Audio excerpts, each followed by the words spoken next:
d'ailleurs nos choix sur le directeur de l'IJBA qui organise donc ma collègue Maria Santassins. Voilà.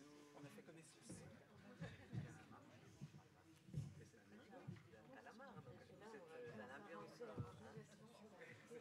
Est-ce que vous avez bien mangé? Oui, mais il ne faut pas.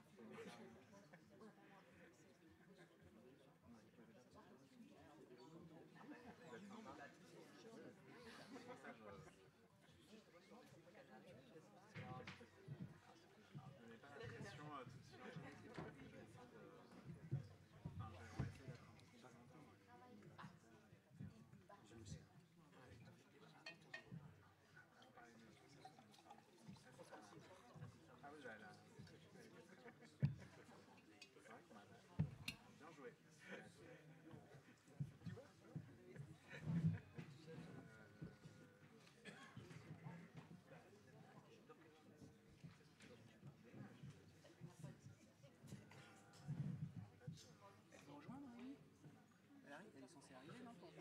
Ouais, là, je pense qu'elle est passée aux toilettes. Ouais, bah, oui, bah oui, avec la nouvelle espagnole,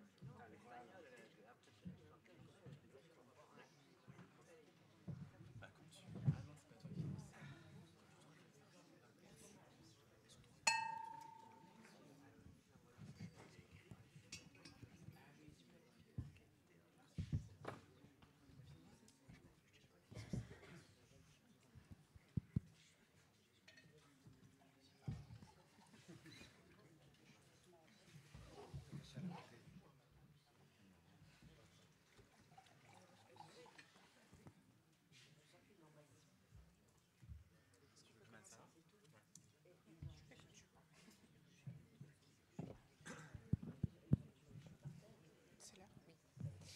Alors, mesdames et messieurs, bonsoir.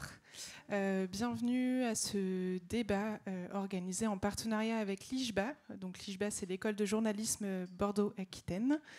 Donc, chaque année, ce débat se déroule le jeudi soir et chaque année, il est animé par des étudiants de l'IJBA. Ce soir, cette étudiante, c'est Manon Kramer. Merci d'être là, Manon, et de te livrer à cet exercice seule, puisque tu devais être accompagnée d'une camarade qui, malheureusement, est malade. Donc, on pense à elle. Donc, pour ce débat cette année, on a choisi une thématique historique, mais très contemporaine, le tourisme et le surtourisme. Et on a le plaisir d'avoir avec nous deux invités, Jordi Calabouic-Serra et Ludovic Lamant. Je vous remercie tous les deux d'avoir accepté de participer à ce débat. Et je vais sans plus tarder laisser la parole à Manon pour entamer cet échange. Merci à vous. Bienvenue à tous et à toutes. Donc je suis Manon, étudiante en seconde année à l'IJBA, et j'ai le plaisir d'animer cette table ronde. Les enjeux, les conséquences du tourisme et du surtourisme en Espagne, c'est donc ce sur quoi on va s'attarder pendant la petite heure à venir.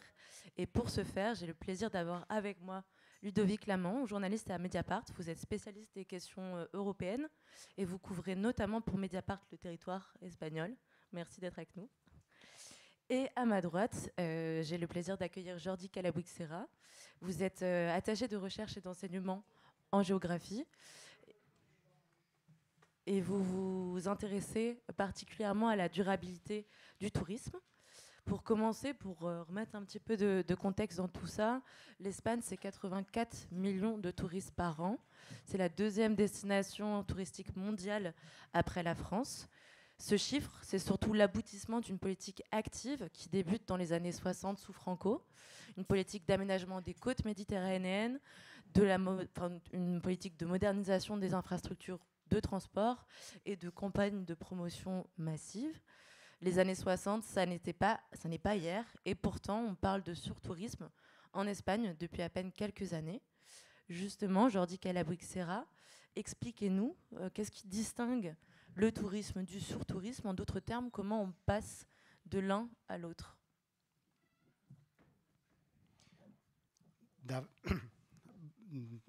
Tout d'abord, merci de l'invitation, merci d'être là. Je pense qu'on va discuter d'abord maintenant entre nous et après, si on peut discuter ensemble, ça serait encore mieux. Sur ces notions qui ne sont pas... ce sont difficiles à objectiver.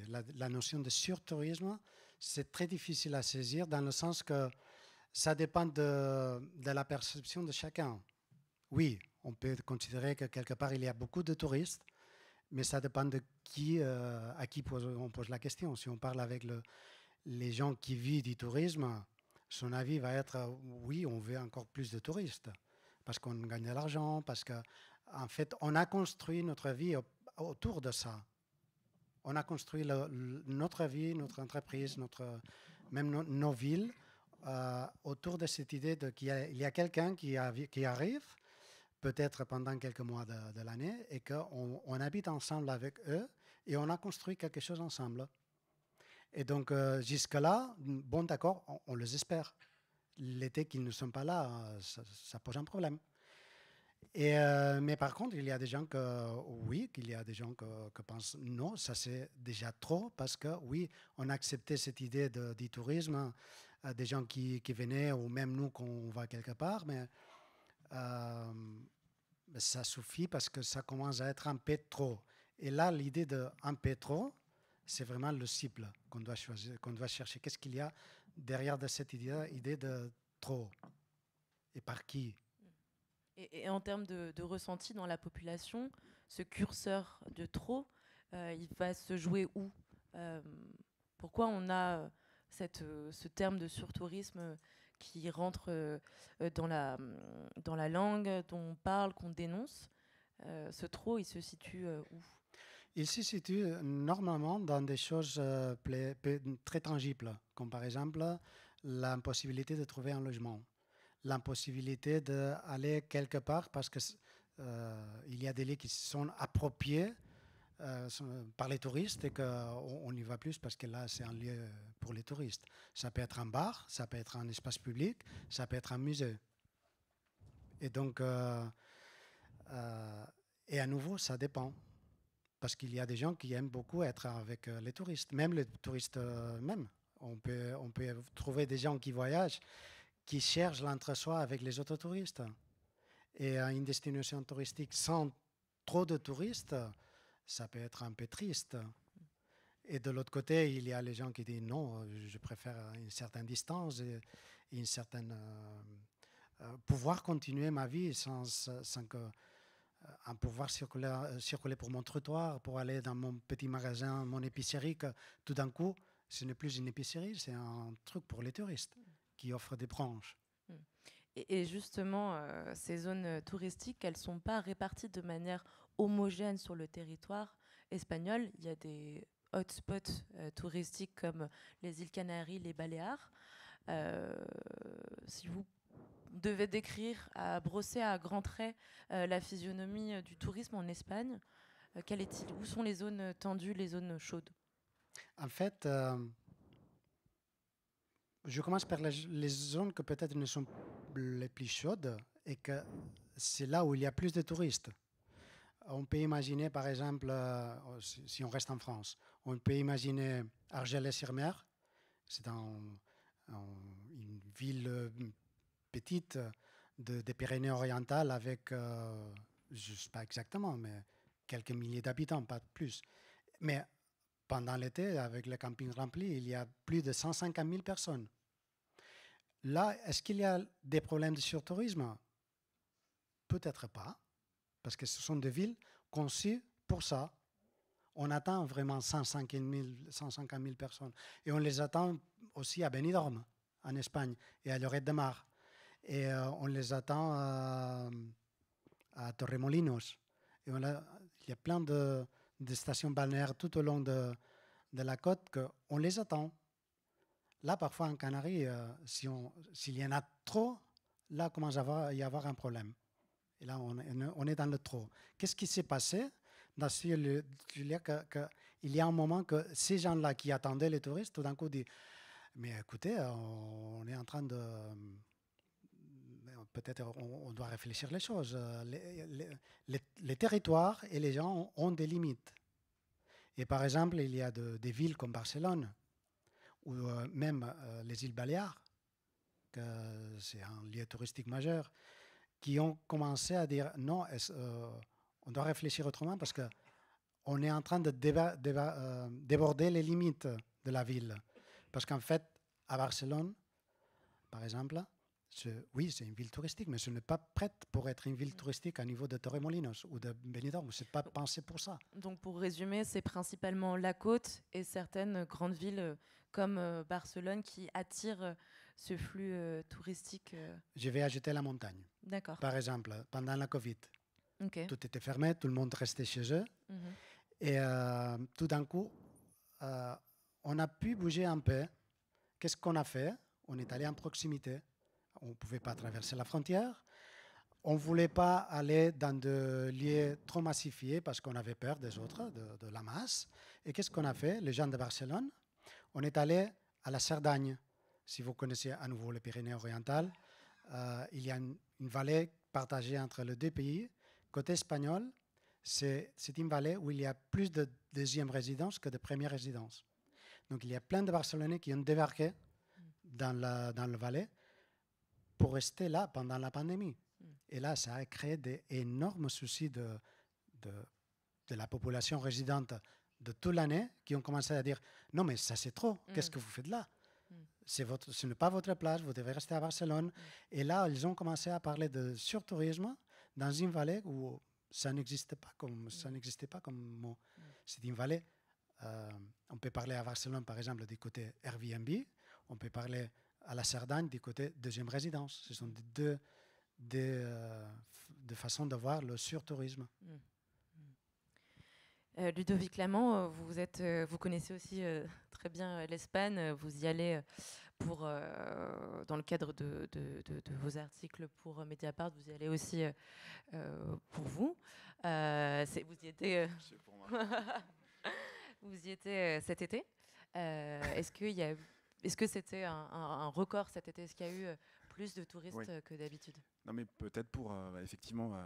Bonsoir tout le monde. Par ailleurs, je précise, je suis très content d'être ici et de faire ce débat dans le cadre de l'IJBA, qui est une école qui m'est chère depuis quelques années.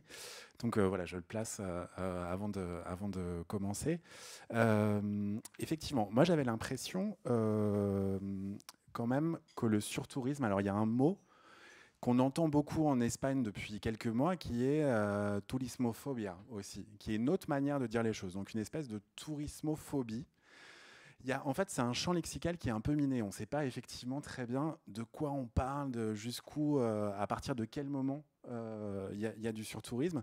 En tout cas, moi, ce que je dirais, mais vraiment de mon impression, la plus de journaliste de terrain, c'est que le sujet est devenu de plus en plus visible et c'est aussi le sujet quasiment numéro 1 des mouvements sociaux aujourd'hui. C'est-à-dire, c'est une préoccupation qui a toujours existé. Moi, je me souviens, par exemple, en 2011, il y avait le mouvement des indignés sur les places en Espagne, etc. On voulait réinventer la démocratie, on voulait faire tomber le pouvoir corrompu, etc. Et il y avait aussi des gens qui s'inquiétaient déjà d'un modèle de tourisme qui était trop agressif, intensif, etc. Donc, c'est toujours quelque chose que j'ai entendu, mais j'ai l'impression que là, cette année, parce qu'il y a eu des manifestations qui ont été massives. La première, quand même, c'est dans les Canaries, en avril dernier, où il y a, celle qui a vraiment lancé ce début d'été, qui a été très surprenante dans les Canaries. Ensuite, il y a eu dans les Baléares, etc., des manifestations où vraiment, là, on parlait de tourismophobie. Et donc, je pense qu'il y a quand même quelque chose qui s'est joué là-dessus. Et un autre indicateur, peut-être, moi, c'est quelque chose qui m'a interpellé. Il y a eu des élections anticipées en Catalogne, c'était en début d'année au niveau régional. Le gouvernement est tombé et le gouvernement est tombé sur une question qui était le développement, la construction d'un méga casino près de Tarragone et qui a divisé en fait les gauches entre des gauches indépendantistes qui pour le coup voulaient ce projet de casino. Et puis une gauche plus d'Ada Colau, donc on va dire une gauche plus critique, plus radicale peut-être, et qui, elle, s'est opposée à ça en mettant en avant justement l'argument du surtourisme à Barcelone. Et finalement, on a eu une élection qui a été déclenchée sur une question vraiment du modèle urbain, sur une question de qu'est-ce qu'on fait avec le tourisme et tout, ce qui est quand même un peu nouveau. Et donc ça, je trouve ça vraiment assez spectaculaire cette année. Et donc c'est quand même l'idée que vraiment c'est arrivé tout en haut de l'agenda politique espagnol et c'est assez massif. Alors après il y a plein de questions en fait. Si on regarde de près, effectivement c'est très différent selon les lieux où on va, j'ai l'impression. Ça, on peut peut-être en discuter aussi. Et évidemment, les propositions qui sont faites, les réponses et tout sont aussi très variées.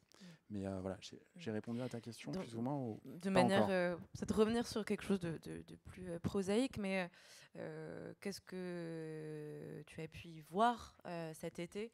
Il y a un record de nombre de touristes qui a été atteint cet été. Ouais. Comment ça s'est traduit dans les faits? Qu'est-ce que tu as pu y voir voilà, constater cet été? Ça recoupe un peu ce que Jordi disait. À Barcelone, on a vraiment, je pense que c'est la ville la plus directement impactée quand même. Juste pour donner quelques chiffres, j'ai préparé mes petites anti-sèches. Barcelone, il y a 7,5 millions de touristes étrangers qui arrivent dans l'année. Ça correspond à peu près à c'est x4 par rapport à la population juste des habitants de la ville. Et il faut rajouter à ça évidemment les touristes espagnols qui viennent visiter Barcelone. Donc de fait ça crée. Alors moi c'est quelque chose on entend beaucoup. Moi je trouve on entend beaucoup aussi la plainte sur les transports en commun. Et sur ce qui revient souvent chez les gens, c'est aussi je sais pas si c'est partagé ou quoi, mais voilà, c'est des transports publics qui sont principalement utilisés par des touristes. Et si on pousse un peu la conversation, ces touristes ne participent pas au financement de ces transports publics. Et ça joue aussi sur notre bien-être, etc. À Barcelone, il y a vraiment... Et c'est vrai qu'on sent... Je ne sais pas si vous avez pris le métro à Barcelone en sortant de la gare de Barcelone à Sants et tout. C'est vrai qu'on peut avoir cette sensation un peu de saturation. Voilà, donc ça fait partie des trucs qu'on voit depuis longtemps. Mais pour moi, encore une fois, ce qui est nouveau, c'est vraiment le fait que c'est devenu un débat politique intense, quoi. Voilà. Et justement, j'attrape ce sujet des transports parce qu'on avait pu échanger à ce propos ensemble. Vous me disiez, et j'aimerais qu'on puisse revenir là-dessus, que donc ces infrastructures de transport, elles sont sous pression. Donc une première question, c'est est-ce qu'elles pourront résister dans le temps? Et seconde question, est-ce qu'elles sont véritablement adaptées à un partage entre les locaux, entre les touristes? Vous me disiez qu'elles avaient été pensées, en tous les cas mal pensées, et qu'il y avait un sujet là de penser les infrastructures de transport, les réseaux, pour concilier ce double usage. Là la motivation de tourismophobie, c'est qu'on... J'aime pas trop le terme parce que ça entraîne une certaine haine. Je pense qu'en fait, oui, il y a quelques gens qui peuvent haïr les touristes, mais ce n'est pas exactement ça ce qui se passe. Le mouvement gros, c'est un mouvement contre une certaine façon de faire le tourisme. Parce qu'en fait, nous tous, nous sommes des touristes. On peut renverser la donne et dire, écoutez, oui, vous pouvez être contre le tourisme, mais nous tous, on le fait. En tout cas, on doit faire une réflexion ensemble à propos de tout ça. Et par rapport au transport, donc c'est pareil. En fait, on doit réfléchir, en gros, qu'est-ce que la mobilité en général? Pas la mobilité des résidents, pas la mobilité des touristes, mais la mobilité en général. Parce qu'il n'y a pas que le résident et les touristes, il y a au milieu énormément de profils entre l'un et l'autre, des gens qui habitent entre deux lieux, des gens qui habitent, qui ont une deuxième résidence, qui ne sont pas résidents, mais presque des gens qui sont expats, qui ne sont pas intégrés du tout, mais qu'ils habitent par là. Donc il y a plein de monde qui bouge et qu'on doit penser à tout ça. Mais effectivement, oui, il y a un problème. Par exemple, dans les grandes villes en Espagne, il y a un grand problème avec les trains de proximité. Ça, c'est vraiment un problème. Ça commence à être historique parce qu'on a investi énormément pour le TGV, que c'est pour certains profils de personnes qui ont certains emplois ou pour des gens qui voyagent. Et ça y est. Mais pour les gens qui travaillent à proximité de grandes villes, les trains, c'est la catastrophe. Donc là, il y a vraiment un problème de transport. Mais pour reprendre la question qui a évoqué Ludovic, l'autre grande question des élections en Catalogne, c'est l'ampliation de l'aéroport. On a un aéroport construit pour les Jeux olympiques il y a 30 ans. Après, c'est énormément élargi. Et maintenant, il y a un nouveau projet d'élargir. Et là, ça pose question. On a déjà une ville saturée. Et en plus, on va ajouter quelques millions de passagers chaque année de plus. Parce que si on offre les places, ils vont venir, c'est sûr, parce que Barcelone était très attrayante. Donc là, il y a la question de débattre qu'est-ce qu'on va faire avec ces pays, avec ces villes, avec ces destinations touristiques, et de repenser les limites. Parce qu'à côté, oui, bien sûr, il y a les lobbies qui disent « Ah non, oui, on peut accueillir beaucoup plus de monde. » Ouais. Et encore pour reprendre, encore la question des indignés. 2015, il y a eu les élections municipales. Il y a eu pas mal de municipalités qui ont tombé vers cette idée d'essayer de changer les choses. Ils ont gouverné pas mal de villes, mais au bout de 10 ans, la situation à niveau touristique, qui a été l'un des grands arguments il y a 10 ans, elle est nettement empirée. Ouais. Et là, c'est objectif. Ouais. Après, on va peut-être revenir sur les mesures et les propositions qui sont faites. On va peut-être en complément, en fait, pour comprendre, parce que moi aussi, je suis gêné par le mot, par exemple, de tourismophobia. Ça me paraît très fort, et c'est vrai que faut pas oublier en plus qu'on est dans un pays qui est, comme la France aussi, marqué par une montée de l'extrême droite et qui a une libération de certains discours sur la figure de l'étranger. Et c'est vrai que parfois on entend tourismophobia, et je me souviens d'éditos dans l'été, dans El País ou ailleurs, qui disaient attention, est-ce qu'il n'y a pas un peu de xénophobie aussi dans cette question de tourismophobie? Et c'est vrai qu'on est dans un truc un peu malaisant si on part là-dessus. Alors après, moi je voudrais juste, pour cadrer un peu le débat aussi, je pense que c'est important d'expliquer, tu l'as dit tout à l'heure Jordi, sur la question du logement. En fait, cette colère autour du tourisme, elle vient, moi je vois au moins 2 raisons. L'extrême difficulté de l'accès au logement pour les jeunes générations qui sont dans des emplois précaires, etc. C'est vraiment dans des proportions mais qui sont dingues en Espagne. Enfin, si vous connaissez un peu, c'est vraiment ce qui marque le plus quand on y va. Et la deuxième question, c'est que ce qui a aussi marqué beaucoup Barcelone, la Catalogne, mais aussi d'autres communautés autonomes d'Espagne ces derniers temps, c'est la question de la sécheresse. Alors même si là on sort d'une séquence d'inondations catastrophiques à Valence, mais la question de la sécheresse, elle s'articule aussi avec cette question de combien de touristes on peut accueillir. Et du coup, je dirais que ces 2 inquiétudes autour du logement et autour du... Je me rends compte que je vous tourne le dos depuis tout à l'heure. Ça va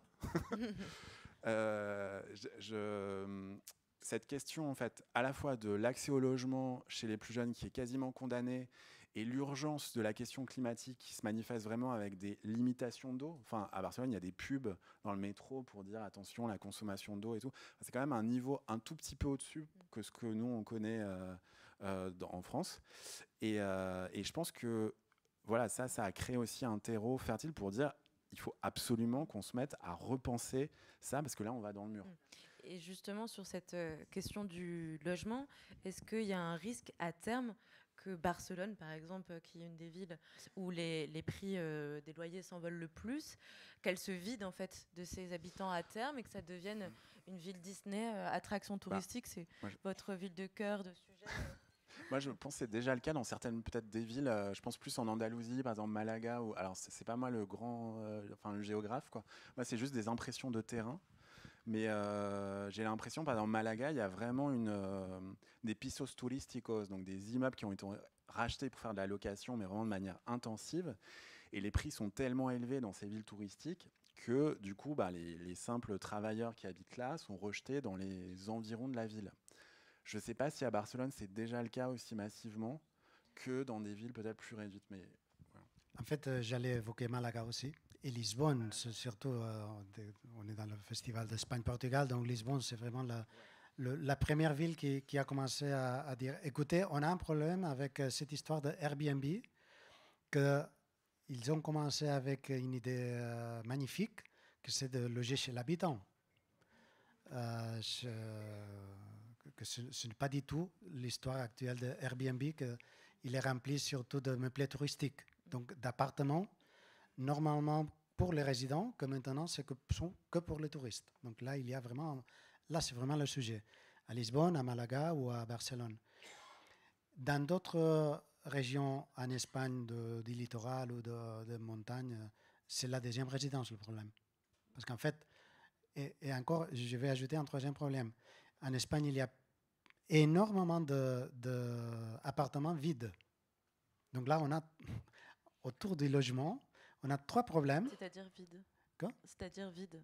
C'est-à-dire, donc, par exemple, d'appartements qui appartiennent aux banques, Okay. qui ne les ont pas vendus, qu'ils attendent le moment de vendre parce que le prix, ils vont monter, je ne sais pas quoi.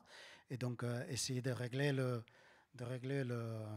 l'offre et la demande et des gens qui, tout simplement, ils ont peur de louer l'appartement parce que... Et donc, il y en a plein qui sont vides. Et donc là, le sujet des logements dépasse complètement le tourisme. Mais c'est vrai que les gens... pour les gens au quotidien, c'est très facile de voir que dans notre escalier, il y a 3 appartements touristiques. Et ça, c'est très visible. C'est beaucoup plus visible qu'un bâtiment d'appartements vide parce qu'il appartient à une banque. Donc là, un problème de... C'est pourquoi je suis revenu ici. Qu'est-ce que tu avais dit?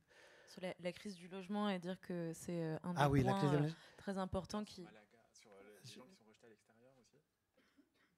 Oui, mais en fait, le problème, ça a débordé aussi la ville. On peut trouver autour de Barcelone, dans des communes de banlieue populaire, des prix énormément élevés. C'est affreux. Mais tu as dit une autre chose encore. Mais peut-être, ouais. Là-dessus, il y a eu... Non, oui, la question de l'eau. Ah oui, vas-y.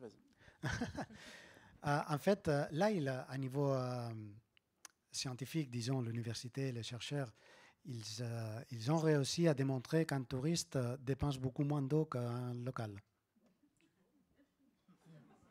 Parce que oui, en fait, dans un hôtel, on peut imaginer, dans un hôtel, on peut bien gérer l'eau, on peut faire des circuits, la piscine, les toilettes, tout ça, et bien gérer l'eau, et le pourcentage par personne, c'est beaucoup moins que dans un bâtiment où il y a des familles normales. Oui, d'accord. Mais au-delà de ça, il y a vraiment quelques millions de personnes ajoutées qui dépensent de l'eau. Et ça, c'est à la base. Donc, oui, le problème est là. Après, comment gérer les ressources, c'est une autre chose. Mais d'abord, il faut penser à ça. Et c'est toujours la question des limites. On parle de ressources limitées. Et on peut parler de l'eau, on peut parler de l'électricité, voilà, mais surtout, on peut parler des carburants. Et là, vraiment, on a un problème de futur que je pense qu'on va évoquer plus tard quand on parlera du futur du tourisme. Et justement, à ce sujet de l'eau, quels sont les choix qui sont faits quelles sont les mesures prises actuellement pour en fait, gérer ce problème d'eau? Et de manière générale, même si on revient par exemple au logement, il y a le volume des appartements en location touristique qui est plafonné par la loi, mais ça ne semble pas enrayer la montée des prix. Est-ce que les mesures qui sont prises là, ces dernières années, elles sont suffisantes? Elles vont traiter le problème de l'eau, le problème de logement, où il y a un problème de volonté politique à gérer ces... Peut-être tu connais mieux ce terrain-là, mais l'argument principal, c'est de dire qu'il n'y a pas de problème. Ouais. En fait... Pardon, qu'il n'y a pas de problème par rapport au tourisme. Ouais. En fait, il y a vraiment... Oui. Alors, le Parti socialiste catalan, qui est à la fois au pouvoir au niveau régional et au niveau de la mairie de Barcelone, ils ont tout un discours pour dire qu'il faut rendre le tourisme plus durable. Et donc, il y a toute une batterie de mesures. Alors, on peut les citer, par exemple, ça a été fait depuis quand même longtemps. Il y a un nombre plafonné de pisos turísticos là, pour Airbnb dans le centre de Barcelone qui tourne autour de 10 000. Il est plus possible d'ouvrir, par exemple, des hôtels dans le centre de Barcelone. Ça, c'est interdit. Je crois qu'il y en a plus de 400. J'avais regardé, là, il y en a 480. Et on ne peut plus en ouvrir dans le centre de Barcelone. Il y avait des moratoires, etc. Et ce qui est aussi dans le genre de petites mesures comme ça, il y avait notamment les histoires d'augmenter les taxes de nuit pour les touristes qui passent une nuit, donc un peu sur le modèle d'autres villes comme à Venise, etc. Avec l'idée que justement cette surtaxe va permettre de mieux financer davantage d'offres de transport public, etc. Donc ça, je dirais que c'est un peu des solutions pragmatiques de gestion social-démocrate. Voilà. La question, c'est est-ce que ça suffit par rapport à l'ampleur de ce qui est en train de se passer et par rapport à l'urgence. Vraiment, je pense que la sécheresse a été un déclencheur très fort d'inquiétude aussi sur le terrain. Voilà. Ce sentiment d'urgence, de nécessité. En tout cas, dans les manifs, changer. moi j'ai couvert les manifs, j'ai été voir les activistes et tout, et vraiment, il y a ça. Alors après, du coup, pour vous donner un peu une idée du spectre un peu des radicalités. Si vous allez, j'avais fait un entretien avec un jeune activiste des Baléares. Donc la plateforme, j'ai noté, il a construit une plateforme qui s'appelle Moins de tourisme, plus de vie. Il a 15 ans. Ils ont fait des manifs avec plusieurs dizaines de milliers de personnes. Non, mais c'est très impressionnant parce que c'est des gens, par ailleurs, on ne sait pas trop d'où ils... Enfin, moi, je ne connais pas bien les Baléares, mais c'est des gens qui ne sont pas passés par la case des indignés. On n'est pas sur des campus des universités où ils sortent de...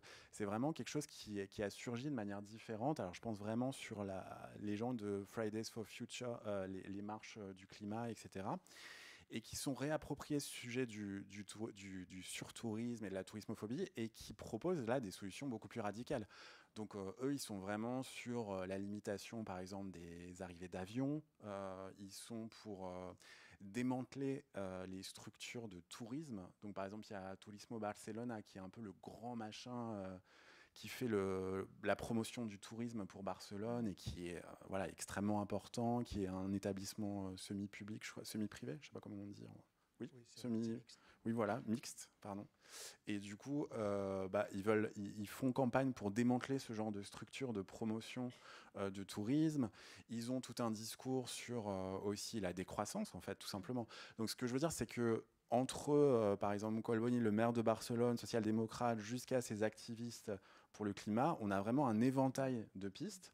Après, c'est sûr que celles qui sont impliquées pour l'instant ne sont pas les plus radicales, mais y a ce qui est encore une fois, ce qui tranche par rapport au débat français, moi je trouve, c'est que ça fait la une des journaux tout le temps, on en parle tout le temps, Après, chacun, qu'est-ce que il y avait ces histoires il y a des lignes de bus qui ont été désindexées des Google Maps pour pas que les touristes les repèrent, pour un peu les alléger par rapport. Non, mais c'est plein de petits trucs et astuces comme ça. Alors après, en tant que citoyen et citoyenne, chacun juge un peu ce qu'il en pense en termes de radicalité, de est-ce que ça va suffire ou voilà. Mais dans les manifs, en tout cas, on sent bien c'est beaucoup plus radical dans le propos, quoi, et les demandes. Oui, mais pour parler de Venise, par exemple, je sais pas si la taxe d'entrée c'est 5 €. Tout le monde va payer 5 € pour entrer, même 20 €. Après, moi, j'ai un débat. Je ne sais pas comment vous vous situez par rapport à ça, mais je trouve, on peut en débattre. Mais je veux pas. Il y a beaucoup l'idée chez certains habitants de Barcelone aussi, qui sont surfatigués de ces touristes britanniques de 22 ans qui viennent boire les week-ends et qui font beaucoup de bruit. Et c'est ça le cœur de leur opposition au surtourisme. Et ils n'en peuvent plus, des nuisances, etc. Et donc, moi, je trouve... Oui, mais du coup, il y a eu tout un débat que j'ai trouvé aussi intéressant. C'est un peu l'approche de classe, quoi. C'est-à-dire, est-ce que l'objectif pour Barcelone, du coup, c'est juste d'aller chercher un tourisme plus luxueux et d'aller attirer des gens plus fortunés, etc. Donc là, ils ont fait venir l'America's Cup, la grande course de voilier, oui, c'est ça, et qui fait venir des gens beaucoup plus fortunés à Barcelone. Et je trouve derrière, il y a quand même une question un peu, alors qui recoupe un peu ce que tu disais, Jordi, au début, sur qui est autorisé, du coup, à être touriste aujourd'hui. C'est-à-dire, est-ce que c'est, quand on n'a pas beaucoup d'argent et qu'on habite une ville de province britannique où on se fait un EasyJet pour Barcelone, oui, mais on prive aussi des gens qui n'en ont pas forcément plus de moyens pour faire ça. Et je trouve que ce débat-là, il est encore un peu caché dans le truc. Parce qu'en fait, il y a le risque, je continue. Il y a le risque, en fait, le tourisme est né des élites. Au 18e siècle, les élites britanniques ou même françaises ou allemandes du nord de l'Europe qui visitaient l'Italie, le sud de l'Italie, parce que c'était vraiment exotique. Et c'était le grand voyage de jeunes de bonnes familles qui avaient le pouvoir de passer quelques mois ou une année où se balader l'apprentissage. Et ça, c'est vraiment l'élite. Quand ça a été répandu à tout le monde, ces élites, ils ont été fâchés contre ces gens-là. La population qui peut voyager, c'est à nous de voyager. Donc c'était cette idée de classiste et élitiste de contre le voyage pour tout, disons. Non? Et là, on a réussi à avoir une certaine démocratisation du voyage, même si on le voit à niveau planétaire, ce n'est pas exactement ça, mais si on voit par exemple la quantité de Chinois qui voyagent maintenant par rapport à la quantité de Chinois qui voyageaient il y a 50 ans, donc oui, vraiment. Mais même en Espagne, l'Espagne c'était un pays à l'époque qui accueillait le tourisme international, et tout d'un coup on a basculé à être une destination touristique, mais aussi un pays émetteur de touristes. Et donc les Espagnols maintenant ils voyagent. Et c'est plutôt généralisé, mais il y a 50 ans, quels Espagnols voyageaient? On émigrait, on ne voyageait pas comme touristes. Et donc, il y a un certain risque par rapport à certains discours contre le tourisme de tomber sur ça, de dire on doit limiter. Qu'est-ce qu'on doit limiter exactement? La façon de voyager ou les gens qui voyagent? Et ça, pour moi, c'est un des risques. C'est la façon de comporter. Les jeunes de 22 ans, oui, en Espagne on l'appelle tourisme de borrachera, tourisme pour se saouler. Et ça existe, et ça donne beaucoup d'argent. Mais ça ennuie les gens. Ça c'est un argument. Ça donne beaucoup d'argent. On peut en dire. C'est beaucoup des emplois. Alors là, parce que c'est souvent l'argument qu'on donne à Barcelone, côté. Voilà, c'est que c'est beaucoup d'emplois, etc. Mais quels emplois, quel niveau de précarité, etc. etc. On est d'accord là-dessus ou... Oui, on est complètement d'accord. Moi, vraiment, cet argument de... Parce que Et pire encore, parce qu'il y a certains arguments qui disent, OK, le problème de Barcelone, c'est l'aéroport et ces gens-là. Donc, ce qu'il faut faire, c'est toutes ces compagnies de low cost, de Ryanair et tout ça, il faut les amener à Reus et à Gérone, pas à Barcelone. De cette façon-là, ces gens-là, ils vont se saouler à Salou, pas à Barcelone. Donc là, moi, c'est aussi... Ouais. Mais vas-y, justement, j'attrape le sujet au vol, celui de l'emploi dans le secteur touristique, qui est particulièrement précaire. C'est d'ailleurs, tu l'évoques dans cet article auquel tu faisais référence pour Mediapart, écrit cet été. C'est des employés précaires du secteur qui touchent en fait un salaire qui est inférieur au salaire moyen espagnol. Qui sont-elles, ces victimes collatérales? Quel type de personne va aller occuper ces emplois-là?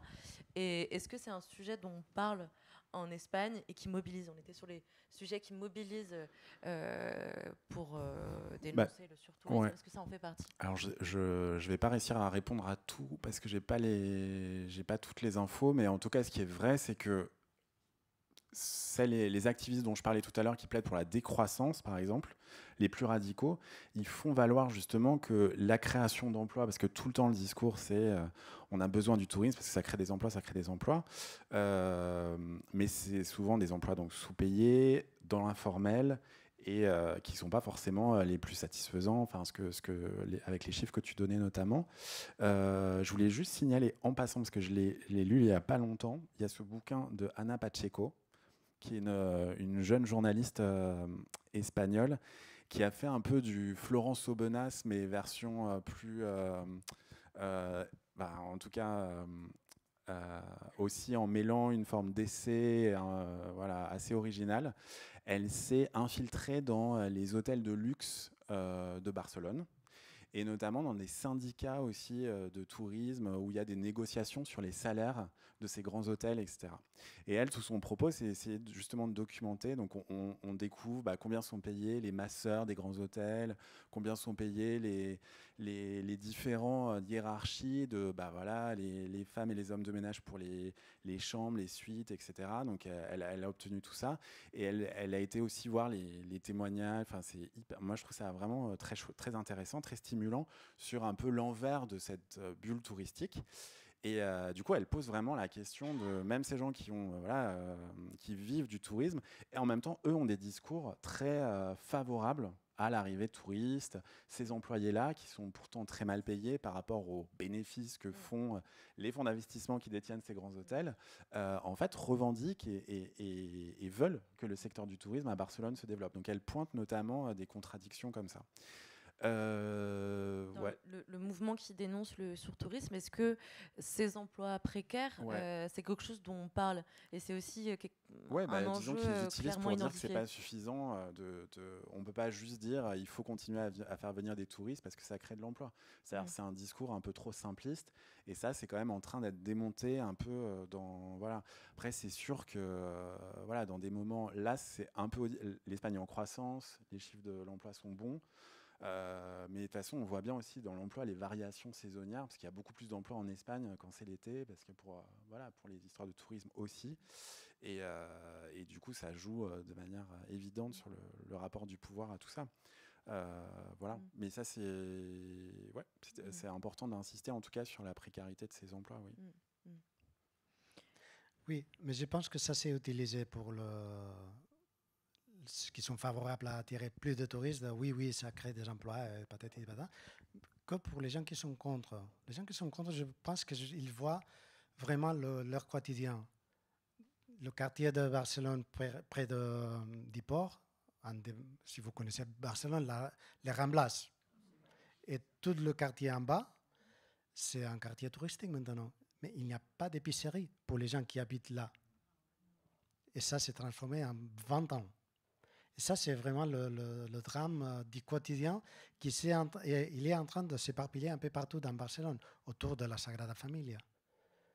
Et que je peux parler de Barcelone, de Palma, c'est pour ça qu'il y a aussi tant de controverses.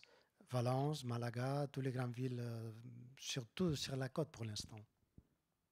À l'intérieur, ça tient. Je pense à Palma. Je peux faire un petit insert? Non, je pense à Palma parce qu'on n'a pas décrit. C'est quand même étonnant. Peut-être certains d'entre vous avaient vu leur méthode d'action. C'était des occupations de plage. Je ne sais pas si vous vous souvenez pendant l'été, mais c'était assez spectaculaire et totalement inédit. C'est-à-dire qu'ils débarquaient avec des banderoles pour empêcher justement que la plage soit utilisée pour d'autres fonctions que ce moment de manifestation et de sitting, etc. Ça, c'est un truc nouveau qui est apparu dans l'été. Je reviens un peu au début de la conversation, mais ça donne un peu quand même l'ambiance particulière du moment en Espagne. Cet argument de création d'emplois par le tourisme, ça rejoint une difficulté plus globale de l'Espagne de en fait renoncer à une manne financière qui représente 12,8% du PIB quand même. C'est énorme. Qu'est-ce qui pourrait pousser politiquement, pousser les partis, pousser les personnes qui font des choix à en fait avoir une action politique vraiment volontaire? Parce que s'il y a tant de... ça représente quelque chose une manne financière tellement importante, est-ce que c'est pas un combat perdu d'avance? Tu l'évoquais aussi dans ton article, il y a des questions de lobby, de pression.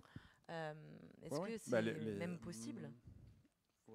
C'est-à-dire moi je vais pas faire de prévision et tout. Ce qu'on voit c'est que pour l'instant la bataille elle est plutôt déséquilibrée au sens où il y a vraiment des poids lourds économiques de l'industrie hôtelière, etc. qui sont très audibles. Je voyais même Pere Aragonès qui est l'ancien président de la région de Catalogne, un indépendantiste de gauche qui appartient à une grande famille hôtelière, etc. Donc de toute façon, il y a une proximité et c'est un modèle de développement qui est ancien et tout. Après, je vais pas faire de prévision sur sur les mouvements sociaux qui arrivent, etc. Moi, je pense vraiment qu'en tout cas, l'urgence climatique et l'accélération un peu de ce qu'on ressent, c'est vraiment la question de la sécheresse, c'est allé très très vite quand même. Je sais pas, en 2-3 ans, ça a pris des proportions sidérantes. Et je pense vraiment que ça va de toute façon obliger à des décisions, voilà, alors court-termistes, de moyen terme ou de long terme. Voilà, ça c'est pas, je suis pas, enfin c'est pas, je suis pas à cet endroit-là, mais en tout cas, c'est sûr que ça va provoquer des décisions. Alors après. Ensuite, pour répondre sérieusement à ta question, il faut revenir à décrire le modèle espagnol, qui est un modèle fédéral avec des décisions qui sont prises au niveau municipal, beaucoup de compétences au niveau de la région, mais aussi à un niveau étatique. Et tous ces gens ne sont pas d'accord entre eux. Ce qui est encore plus compliqué à Barcelone, c'est qu'il y a des indépendantistes qui, par ailleurs, ne sont pas toujours d'accord avec Madrid. Donc tout ça fait que la prise de décision, elle est en plus compliquée et que voilà, ça joue aussi forcément sur la réponse à apporter par rapport à ça. Moi, encore une fois, quitte à me répéter, en tout cas, ce qui est nouveau, c'est que le sujet, il est porté par des politiques, il est dans le débat, etc. Voilà. D'autant plus que le tourisme et l'urbanisme sont des compétences communales et régionales. Donc, chaque commune, chaque région a ses propres lois. Et comme moteur pour changer les choses, oui, il y a d'un côté la pression. Je pense que ça peut avoir un effet, vraiment, parce qu'à la fin, oui, ce sont les communes, il y a les lobbies qui pressionnent monsieur le maire ou madame la maire à Ada Colau, qu'après, à la fin, sinon, ils portaient plainte. Ils ont porté plainte contre... Chaque fois qu'elle prenait une décision qu'ils n'aimaient pas, ils portaient plainte. Comme ça. Même si ça n'aboutissait à rien. Mais, en fait, ça n'a rien abouti. Mais c'était une stratégie aussi. Mais je pense que ça peut aider. À Lisbonne, ils vont faire... J'ai raconté ça déjà ou non ils ont réussi à forcer une consultation à propos des meublés touristiques. Ils ont fait une collecte citoyenne de signatures pour forcer une consultation qui n'est pas obligatoire, les résultats, mais imaginons que gagne contre le SIC, contre les appartements touristiques. Est-ce que la commune va rester sans rien faire s'il y a des élections communales au bout de quelques mois? Donc là, il y a vraiment une pression parce que ça crée un certain discours fondé, parce qu'après, il y a des discours qui n'ont pas de raisonnement. Mais parler du logement, c'est une chose très concrète. Et de l'autre côté, le côté... J'y vais. du côté environnemental, oui, il y a la sécheresse. Quels sont les autres impacts visibles de ce surtourisme? Oui, en fait, la sécheresse, chaque fois qu'il y a une sécheresse en Catalogne, il y a le gouvernement qui tombe.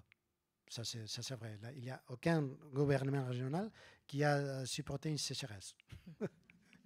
Et c'est vrai. Et ils ont mis en place des choses pour mieux gérer l'eau. En fait, maintenant, c'est beaucoup mieux géré. Le gouvernement est tombé pour la sécheresse et pour l'aéroport et plein de choses, mais il y a 20 ans, c'était beaucoup plus critique. Même s'il y avait la sécheresse, oui.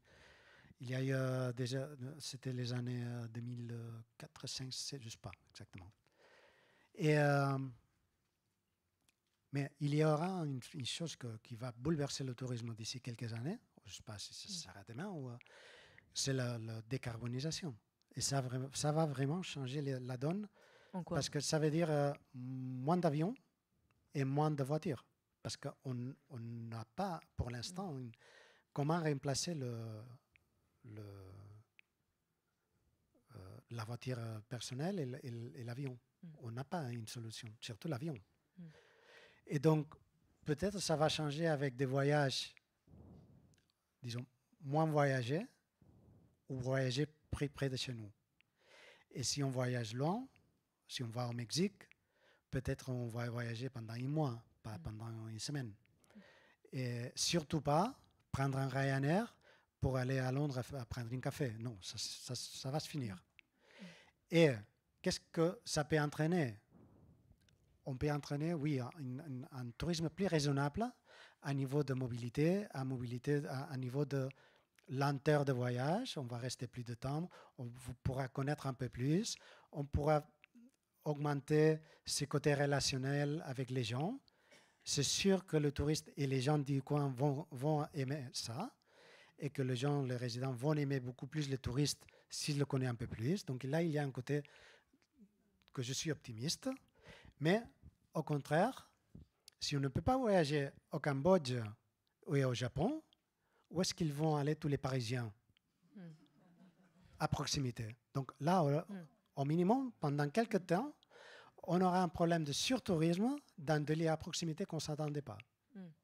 Mais justement, ce sujet du billet, du coût du billet d'avion, par exemple, vous disiez Ryanair, mais ce tourisme raisonnable, est-ce qu'il ne va pas passer par une exclusion des plus précaires?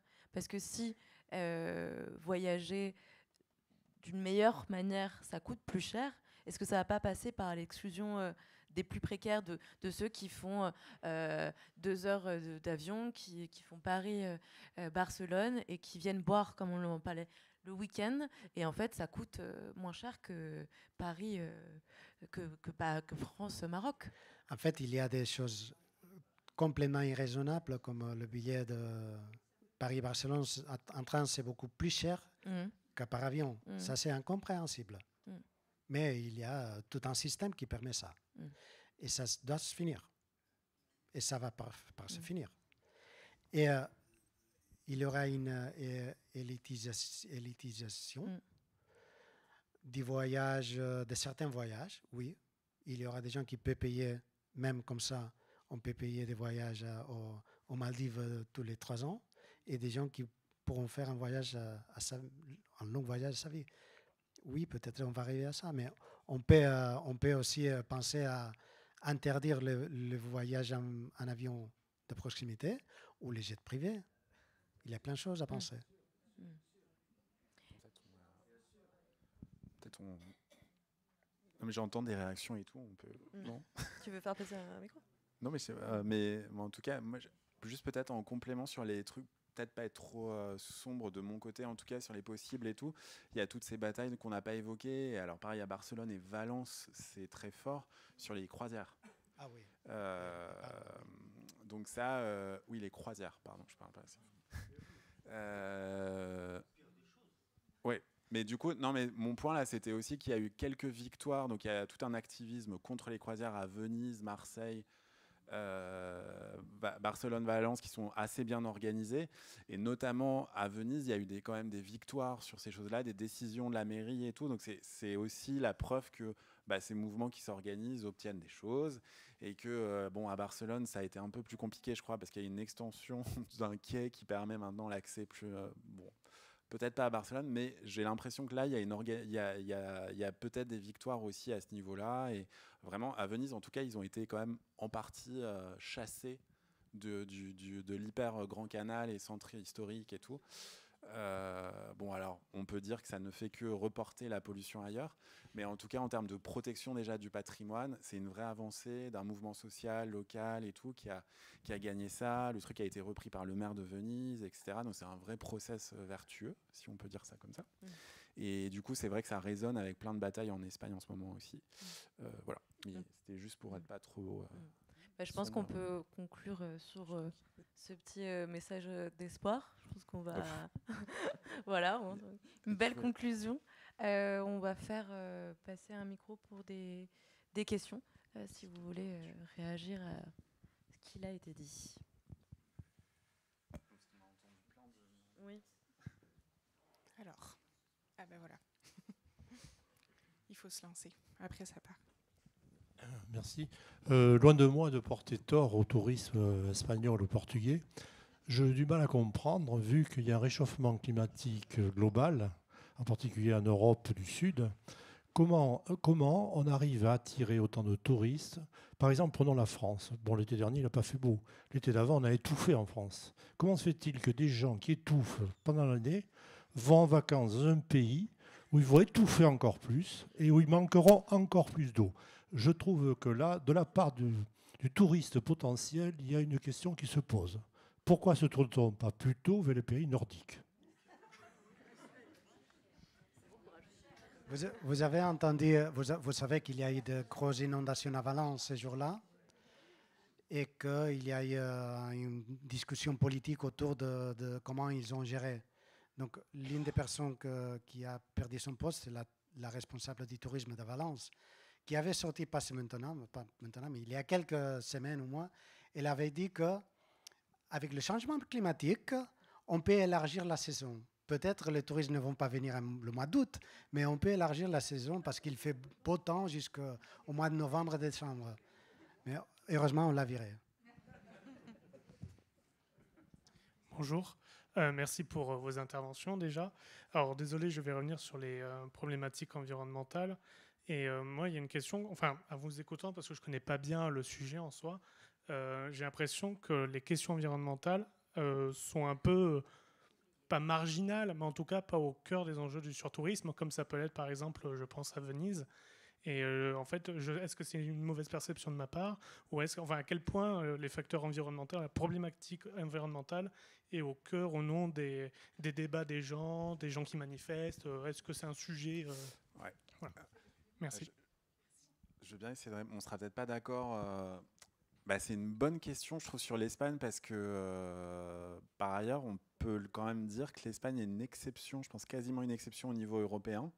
Je parle sous le contrôle d'Espagnol dans la salle, mais qui n'a pas de parti écolo, par exemple, institutionnalisé, etc. Alors, il y a des partis de gauche, notamment la plateforme Sumar, qui revendiquent une orientation, un ADN écolo, mais ils n'ont jamais construit le parti écolo comme on peut l'avoir depuis les années 80 en Allemagne, comme on peut le connaître en France, des partis spécialisés. Ça dit quand même quelque chose aussi de la manière dont le débat est structuré, que ça se passe, etc. Après, je pense, mais je parle sous le contrôle aujourd'hui, qu'il y a une histoire de compétences aussi, c'est-à-dire que c'est beaucoup des compétences régionales plus que nationales, et ça peut jouer aussi sur... le fait que c'est peut-être des débats qui sont plus portés au niveau national qu'au niveau local, que des vrais débats nationaux au Congrès des députés. Mais c'est vrai que, bon, après on retombe un peu sur l'ambiguïté de la critique du surtourisme, où dans la masse et l'extrême diversité des gens qui manifestent contre le tourisme, il y a aussi les voisins dans leur confort qui revendiquent un peu leur confort et leur précaré, quoi. Mais il y a aussi voilà ce que j'ai dit un peu, il y a quand même une critique qu'on entend quand même sur la décroissance et d'un modèle, si je suis pas trop long, moi dans un des reportages, il y avait un type qui comparait en fait le rapport de Barcelone au tourisme sur une forme. Lui, il parlait de comment il disait ça, en tout cas, il comparait ça à l'agriculture intensive. Lui, il disait, nous, c'est pas le soja qu'on fait de manière intensive, mais c'est quand même une forme d'expropriation de la terre en se monothématisant sur le tourisme. Et en fait, on doit penser diversité, on doit penser refaire du local, reconstruire justement des industries différentes, etc. Et voilà. Et du coup, il faisait la comparaison typiquement avec l'Argentine qui est ravagée par la monoculture de soja. Lui disait, nous, on est ravagés par le tout. Donc il y a cette couleur écolo, mais elle est minoritaire, et pour des raisons en partie historiques, je pense. Voilà. Mais ça, je m'avance peut-être un peu. Oui, en fait, je pensais plutôt à petite bataille à niveau local, parce qu'il veut construire un hôtel à la plage de Jepao, qui restait encore avec les pins et le bois et la forêt. Mais je pense que ce sont des petites batailles à niveau local. À niveau gros, tout à l'heure, tu as parlé que dans les manifestations de Majorque ou de Baleares, tu as vu les jeunes gens qui venaient plutôt de Fridays for Future, des choses comme ça. Et je me demande parfois, mais où est-ce qu'ils sont? Parce que vraiment, la situation commence à être extrême. Mais il n'y a pas installé un discours puissant à ce niveau-là. En général, pas par rapport au tourisme. Donc par rapport au tourisme, encore moins, je pense.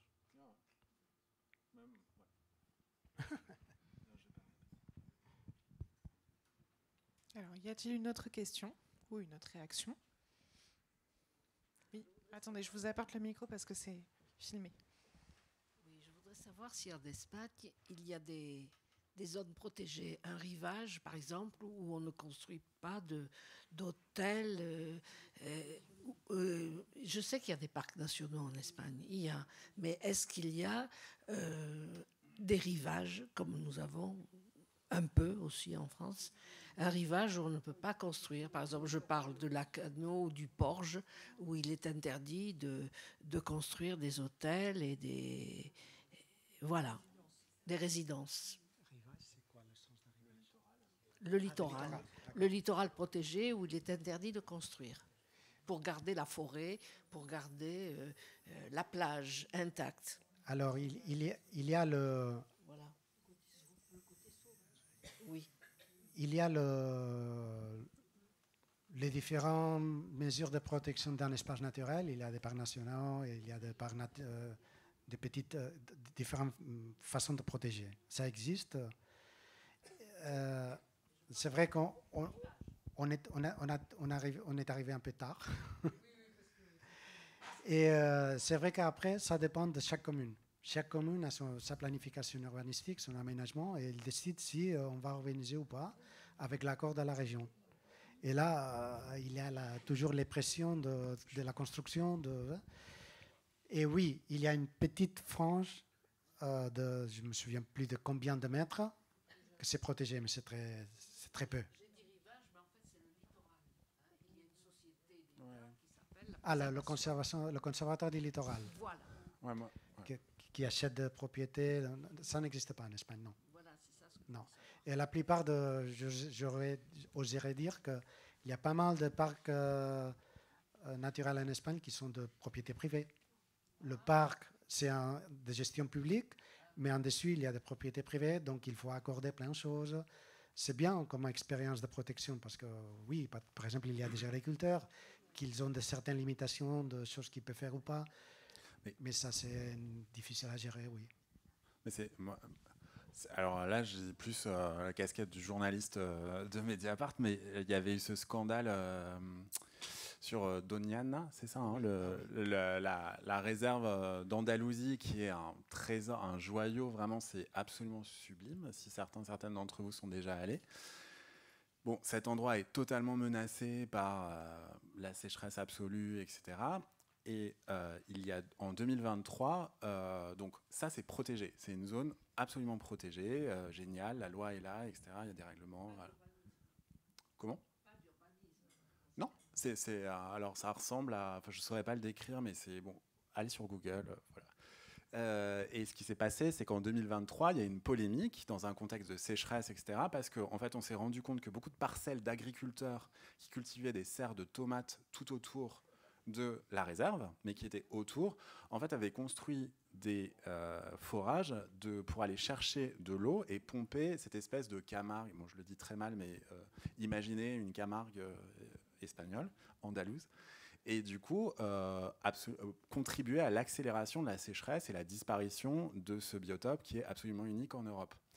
S'ensuit non pas un débat genre nous allons sanctionner les agriculteurs, etc., mais par contre, la droite qui est au pouvoir en Andalousie a politisé tout le sujet pour dire c'est la preuve que les écologistes n'écoutent pas les agriculteurs, parce que Sanchez a essayé de rappeler, donc oui, je le fais pas bien, il y a eu quand même un rappel à l'ordre et à la loi, genre ce n'est pas possible, il faut protéger cet endroit, mais la droite locale au pouvoir a, elle, défendu les agriculteurs, bras de fer, et ça a été le début de toute la bataille contre le Green Deal, le pacte vert européen à Bruxelles, relayé par les droites espagnoles là-bas, etc. Et vraiment, pour moi, c'est un moment clé d'un écolo-bashing qui est né de ça. Donc mon point, c'est oui, il y a des réserves et tout, mais vraiment, il y a des pouvoirs locaux qui disent qu'on peut outrepasser ces réglementations pour cultiver les serres de tomates et de fraises, etc. Donc après, je trouve que c'est vraiment des questions de citoyens-citoyennes, quoi. C'est-à-dire on est à un moment un peu bascule, il y a des élections, voilà. Il y a des choix clairs là. Ça, c'est pas à nous de juger, quoi. Il y a j'ajoute un deuxième exemple que c'est le Mar Menor. Si vous connaissez, à niveau écologie, c'est vraiment la catastrophe. Là, c'était pour le puits d'agriculture. Là, le problème, c'est l'agriculture à nouveau qui est autour de comment dire. C'est la Murcie, c'est entre Valence et l'Andalousie.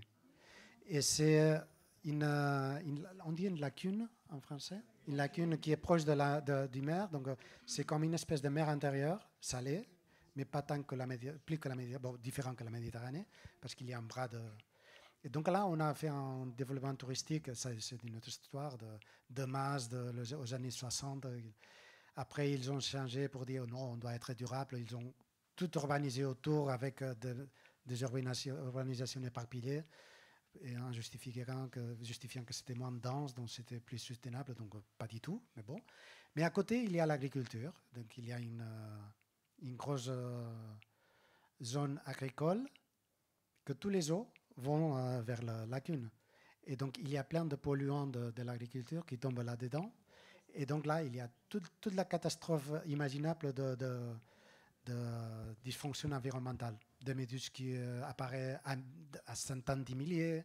Donc après, on ne peut pas se baigner, même si c'est une zone touristique. Et donc, il y a de temps à autre, tous les 5-6 ans, sur le journal, on dit le Mar Menor est mort. On doit recommencer. Parce que donc Doñana et le Mar Menor, je pense que ce sont vraiment les deux exemples de catastrophes de gestion environnementale.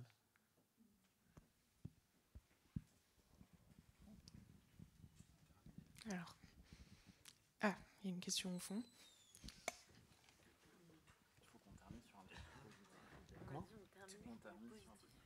Merci.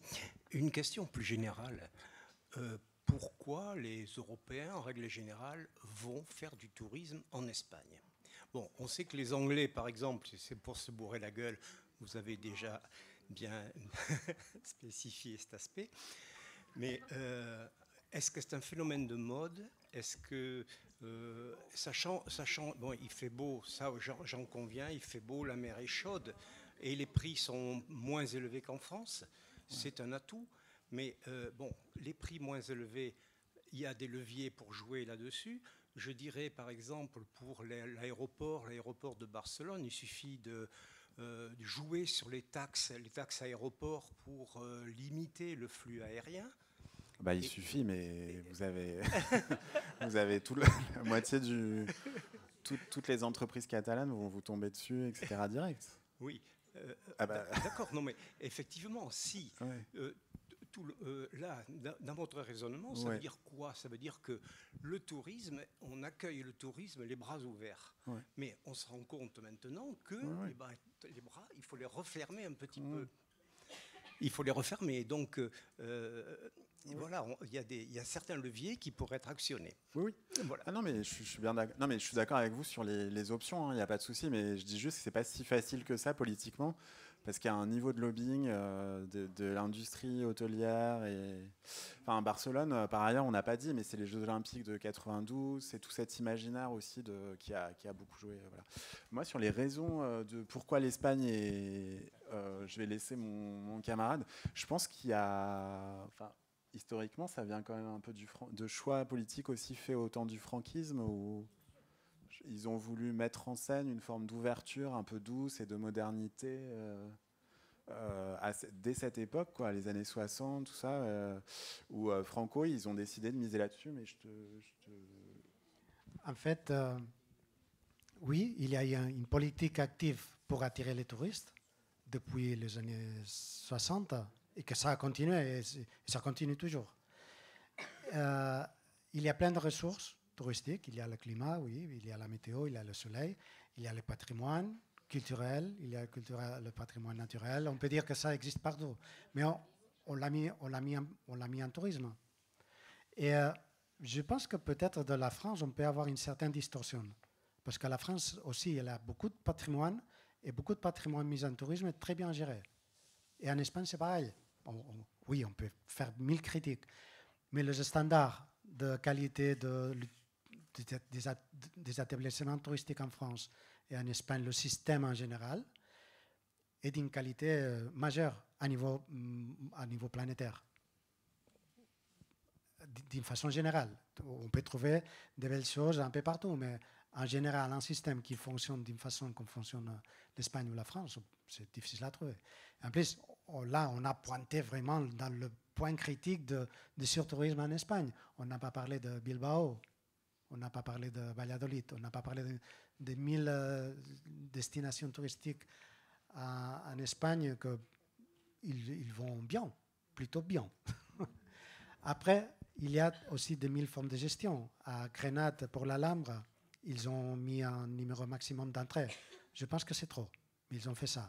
Dans certaines plages en Asturies ou au nord de l'Espagne, qu'on peut penser que peut-être c'est moins fréquenté, oui, ils ont dû faire ça parce qu'ils étaient déjà en train de surpasser des limites acceptables. Donc, en fait, le tourisme, il faut toujours le gérer. Toujours. Mais comme n'importe quel marché, comme n'importe quel secteur, il faut gérer la construction, il faut gérer le transport, il faut gérer l'industrie, parce que sinon, tout déborde. Et je pense aussi, bon, je vais pas faire trop long, mais je pense qu'il y avait l'élément aussi un peu géopolitique au moment des révolutions arabes ou alors du durcissement de l'Égypte. Il y a tout un type de tourisme balnéaire qui a choisi un pays sécure, démocratique, et qui a énormément profité de plein de gens qui allaient, je sais pas, en Tunisie ou en Égypte avant. Là, je le tente, mais je crois que c'est ça. Alors, il y a une dernière question. Allez, une dernière. Allez-y. C'est juste, je trouve qu'on ne se remet pas beaucoup en cause soi-même. C'est-à-dire que on dit il y a les touristes, mais qui on est là? Si on demandait, si on faisait un sondage, qui est-ce qui est prêt là à ne plus voyager? Par exemple, je vois beaucoup de cheveux blancs, dont je fais partie. Donc on pourrait dire, par exemple, nous on arrête de voyager, on a déjà beaucoup voyagé, donc mais non, mais c'est même pas une blague, mais on se remet pas en cause du tout. Ou je suis déjà allée à Barcelone, je laisse ma place à des jeunes. J'y suis allée plusieurs fois, je laisse, j'y retourne pas. Des mesures assez radicales. Comme il a été envisagé, par exemple, de donner le droit de prendre l'avion 2 fois par an, et basta. Ou je ne sais pas, enfin, mais en fait, on ne se remet pas en cause.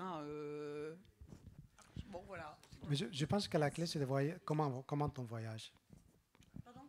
Comment on voyage? Peut-être pas la quantité. À nouveau, je commençais par la quantité de touristes. Comment est-ce qu'on voyage? Quel est notre comportement?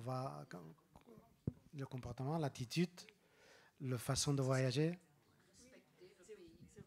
C'est vrai qu'avec le surtourisme, pardon de reprendre la parole, mais avec le surtourisme, il y a des commentaires qui ont été faits en disant que c'est quand même un peu faire part d'élitisme de parler de surtourisme, parce que c'est quand même la démocratisation des loisirs qui est en cause quand même.